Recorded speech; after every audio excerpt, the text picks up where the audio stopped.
I think it's possibly easier to find people to want to have sex with you in Spain. Maybe not, I don't know. But I feel like maybe it is, maybe it's more, because they're more open for it. Do you wonder though, I think part of it is like, because you say you're Australian, right? And people are like, ooh, Australian. Yeah, ding, ding, ding. Really? I feel like, I think so. oh, learn how to speak Spanish, you dumb fuck.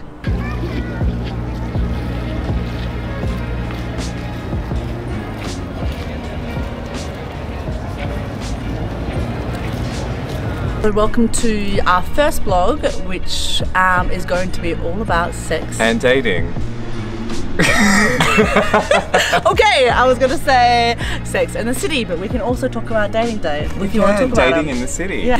I think generally Spanish people talk about sex more openly. I think so too. Compared to Australians, right? Yeah. Like a lot of my Spanish friends talk to potentially their families about sex. I would never do that. No way. Would you do that?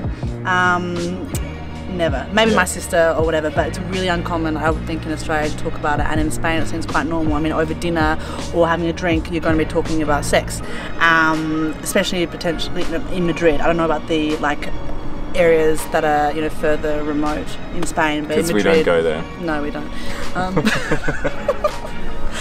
We don't go there. We stay in Madrid. We stay in the city. In Spain, they are so much more open to, I guess, understanding the queer community. Yeah. More inclusive. But here they really embrace it, and not just homosexuality. We're talking about the whole queer community. When I went to the parade, we went together. Yeah. And there were 2 million people at the parade. It was huge. Incredible. The parade it was for World Pride, 2017, and it was a big parade across the whole of Madrid. Yeah. And there were families there. There were young people. There were 70 to 80, 90-year-olds there celebrating the queer community. And I think the queer community has a lot more visibility, I'd say, here in society. I mean, do you think that's across Spain or in Madrid, or? I don't know, maybe it's just Madrid. Could be just Madrid. Do you feel like if you compare Madrid to Sydney, for instance, do you feel like they embrace the queer community the same, or? No, I don't think it's in the same way. Really? Yeah, I feel like the queer community there is put into a box of what they, like a stereotype kind of. Yeah. Myth número 1. Are Spanish lovers better? Yeah.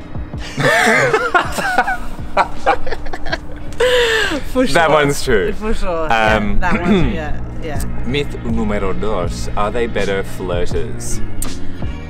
I'm gonna say no. Yeah, bum bum, no. They're not. They could be a little bit more sleazier. Sleazy. Sleazy. And a lot of that's in Spanish. So good for your vocab if you want to learn some interesting phrases. I mean, maybe it's because my Spanish is terrible that I don't really find that the way that men flirt with me is that good. Probably it's a language thing, but I feel like I miss the banter. I was gonna say, and I think because there's not as much game, that the flirting, there's not as much kind of game playing, that maybe the flirting is just like, yeah, I like you. But I kind of like the building up a bit of that's what I mean. That's what we're used to. Yeah. And then we're not really, I don't really see that. I don't really get that. But I mean, you Myth could say, número 3. that Spanish people generally have more partners, sexual partners. I think among gay men it's the same. Okay, I think among straight people, I think that Spanish people have more sex and more sexual partners. Yeah. Mito número 4. Myth number 4. That you can pick up more easily in a disco or a bar. For sure. Yeah. You think so? Oh, definitely. Yeah, maybe. Yeah. Also, the disco thing, if you're actually in a club, you can't even talk to someone. But you can. In Melbourne, in Australia? Well, the music's too loud. In Australia or in Spain? Yeah, everywhere. Really? Compared to a bar. Right. But you can dance with them. You can, and I guess if Spanish men and women can dance, they'll generally be, Mito número 5. Spanish people dance better. Yeah. 100% true. Yeah, that's, Oh, yeah. They do, yeah. Yeah. Yeah.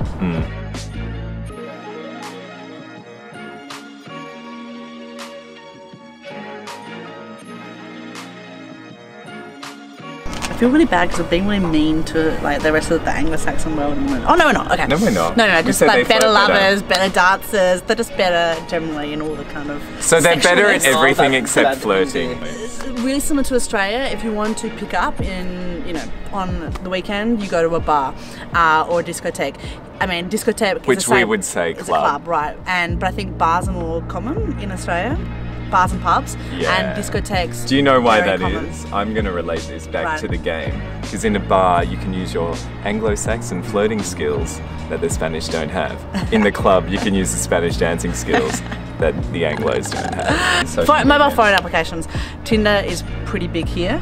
But I think the major difference between Tinder and potentially like Australia is that when you hop on Tinder, I think that the idea is that you will chat for, have like 5 lines of chats and then let's have sex. Whereas I think maybe, right? But then I think it's more efficient. It is. It's quicker, and you're on Tinder. In Australia, you'd probably be wanting to go on a date via Tinder, right? Yeah, I think like you go out for a drink or like you're expecting a couple of dates. Maybe it depends. I guess it depends who you are. That's true. But I think generally here, if you're going on Tinder, it means you want to have sex. Grindr is the same worldwide. Yeah, I mean, yeah. I wouldn't know, but yeah, I would assume. Yeah. If you're on Grindr, you want to fuck.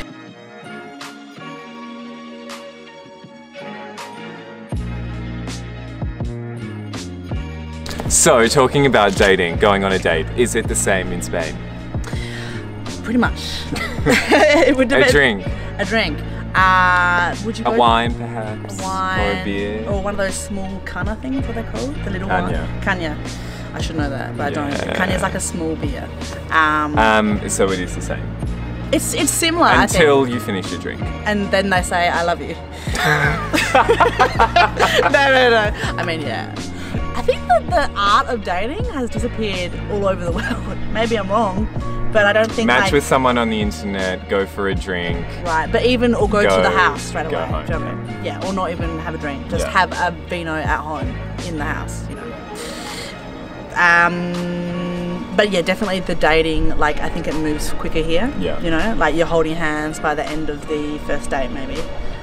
Which maybe more touchy-feely. Definitely more affectionate. Yeah. Way more affectionate, I think. Yeah, in general, Spanish women and Spanish men are way more affectionate. Yeah. As friends, I think, as well. And also to their family members. Yeah. Okay, so I would say one thing I've noticed is a little bit of intensity. Yeah. Yes. Very soon after a first date. Yeah. Multiple messages. That 1 or 2 message rule doesn't exist here. Yeah, no, definitely. Yeah. It doesn't. I think we hold back on... Yeah, I'm not quite sure whether that's a bad thing though. And I think we're just so conservative and so like I don't want to say playing the game, but I think we are playing the game. Are we? Do you think we play the game? We more? do play the game. Yeah. The mind games. Do you reckon? Yeah, maybe. I mean, I think like if you've met a guy in Spain or a girl and they like you, they're gonna make it pretty clear pretty quickly. Yeah. Whereas we want to play it cool. Yeah. And pretend that whatever. I don't like you. Or do I?